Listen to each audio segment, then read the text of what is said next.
Det bliver spændende at komme i gang med at renovere Mosede renseanlæg.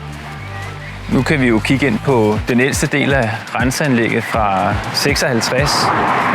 Det har holdt meget godt, ja. Men nu er tiden også moden til at finde på noget andet.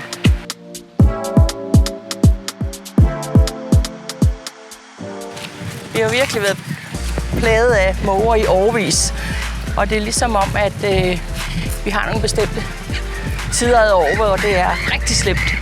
Og det tror jeg også, at vores borgere de kan ikke genkende til, især dem, der bor her meget tæt på. Vi har 2 gamle skavefilter, som er helt tilbage fra midten af 50'erne, som nu er så slidte og udtjent til at vi skal finde på noget nyt. Og det gør vi ved, at vi nedlægger dem, og så bruger vi vores ekstra kapacitet, som vi har i vores beluftningsbassiner, til at hjælpe os med at få renset spildevandet yderligere.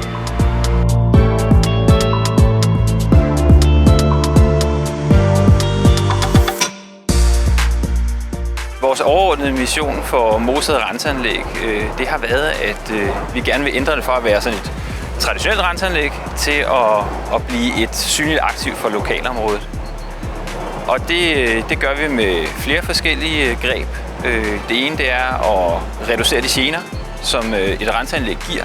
Det er noget med, at det kan måske lugte, det kan larme. Her har vi måger. Det vil vi prøve at reducere. Og det andet, det er, at vi tager og gør området, hvor renseanlægget ligger, mere rekreativt. Sådan så vi byder folk indenfor. Så det skulle gerne give noget mere værdi for folk. Og vi er også klimatilpasset. Ja, og borgerne kan se lidt mere ind på vores anlæg, når der bliver åbnet op. Meget længere ind, der bliver faktisk åbnet op helt ind til vores selve procestankene, hvor det hele det sker inde. Ja, man kan komme helt tæt på. Man vil kunne komme noget tættere på. Ja. Så det bliver super godt.